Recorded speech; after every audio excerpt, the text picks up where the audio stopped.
I've covered some fascinating trials over the years and watched as prosecutors have used various kinds of evidence to convict defendants. One case that stands out in my mind involves a Chicago mobster by the name of Harry Alleman. Harry was a notorious crime syndicate hitman. He was on trial for murdering a Teamsters Union shop steward.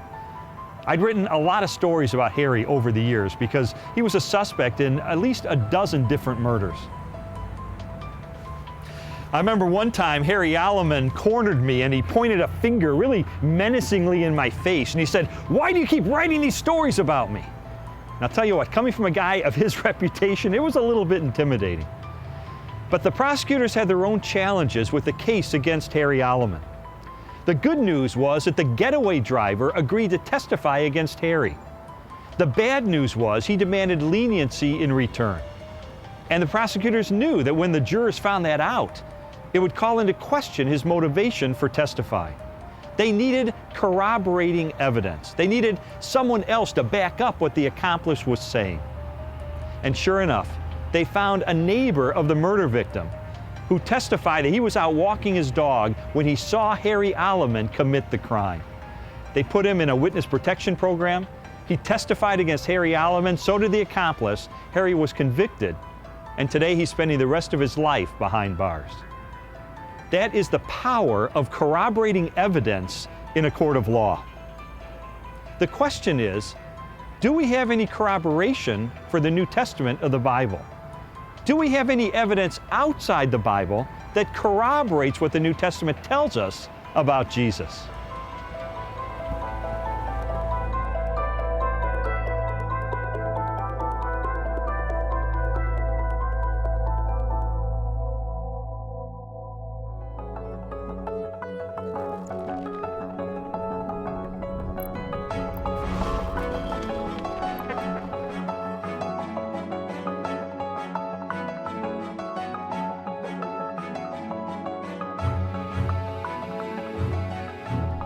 Following the pattern of my investigation, my next step was to determine whether or not there was any evidence outside the New Testament that corroborates what the New Testament tells us.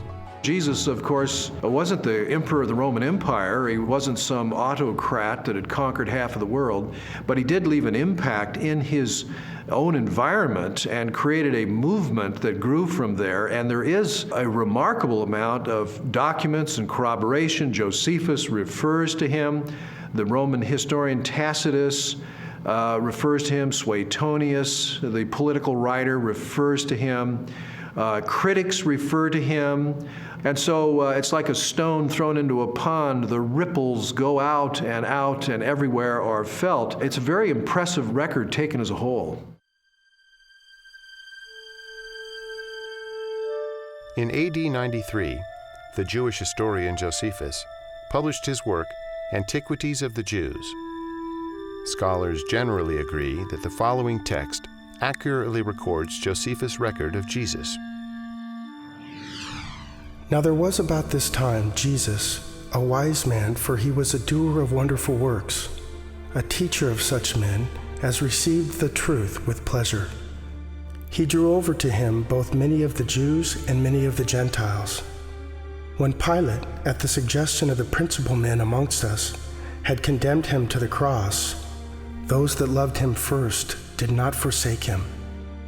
And the tribe of Christians, so named for him, are not extinct to this day.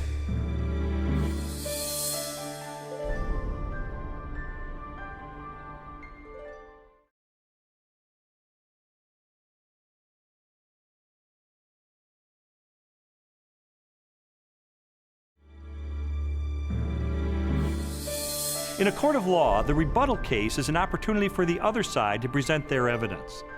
Well, in recent years, there's been a proliferation of books and articles about the so-called Gnostic Gospels. And I wanted to figure out, does this represent the mainstream of academic scholarship? The Gnostic Gospels are a collection of religious writings from the 2nd and 3rd centuries. They blend the teachings of Jesus with a variety of ancient philosophical beliefs. According to the tenets of Gnosticism, the universe was the creation of a flawed and wicked God. Therefore, all matter was evil. Salvation from this world could only be attained through secret knowledge about the spiritual nature of man. There's been a lot of talk about the Gnostic Gospels, the Gospel of Mary Magdalene, the Gospel of Philip, the Gospel of Thomas. These documents are almost universally recognized to be much later than the New Testament Gospels and not to record historically reliable material related to Jesus. Well, the New Testament Gospels give us a portrait of an early first century Palestinian Jesus of Nazareth. The Gospels from the 2nd century, which are mostly Gnostic Gospels, such as the Gospel of Judas, or the Gospel of Thomas, or the Gospel of Philip, or the Gospel of Mary, they give us a very different Jesus. Now, you can pick and choose if you want. You can say, well, I like the 2nd century Gnostic Jesus better. Others might want the early 1st century Palestinian Jesus. But if you're going to be a scholar about it, and you're going to talk about, well, which Gospels really do give us earlier traditions that more reliably reflect the actual historical Jesus, you got to go with the New Testament Gospels every time. There's a view among some that there were all of these different competing views of Jesus Christ, and that the one that won out became the orthodox perspective of Christ reflected in the Gospels. All the evidence runs contrary to that. Jesus was a 1st century Jewish teacher who revealed and demonstrated himself to be the Messiah. That's the presentation we get in Matthew, Mark, Luke, and John, the New Testament Gospels. These later Gospels, these Gnostic Gospels, present a very different Jesus, almost a Greek philosopher, an esoteric Gnostic Jesus. It's clearly not the authentic historical Jesus. What I've come to discover is that the Gospels in the New Testament, Matthew, Mark, Luke, and John, are our best sources for Jesus. And I've also found that they are reliable, and that from these sources we can form a picture that I believe is very accurate, that tells us about Jesus, what he taught, how he was perceived by his contemporaries, and what his life was really all about. Everything from Jesus' parables, to his healings, to his controversies, to his warnings, and all of that, the reason they were telling this stuff is that not just it was good advice for them in their own day, but that it actually mattered, that it actually happened. And if it hadn't happened, you're into a totally different worldview, a worldview which is about ideas, which is about self-realization, hugely popular in our culture just now, discovering who I really am. You know, for goodness sake, Jesus didn't come to help me discover who I really am. He came to tell me who he knew I really was and to do something about it. And that's much better news.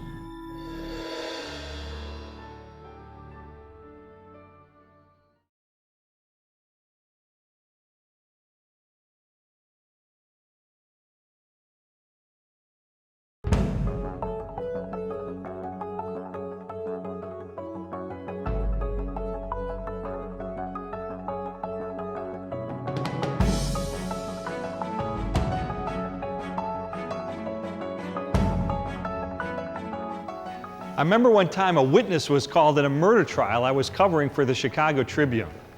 He was supposed to testify that he had seen the defendant shoot the victim. But instead, he shocked everybody by saying, "I shot him." Later, the defendant got in the stand and said, "Yeah, that's right. He shot him, not me." Suddenly, the jury had two conflicting stories. Prosecutors had strong evidence that the defendant was guilty.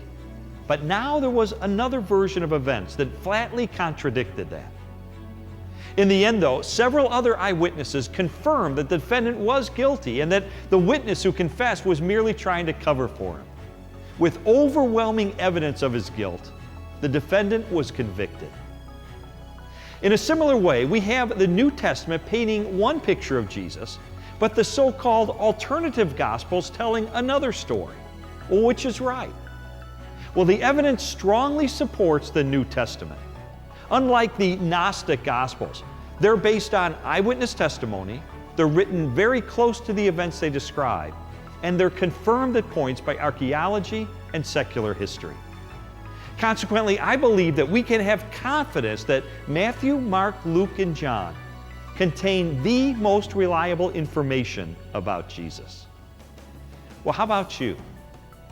Where would you say the arrow of evidence at this juncture points? Toward or away from the Gospels being reliable?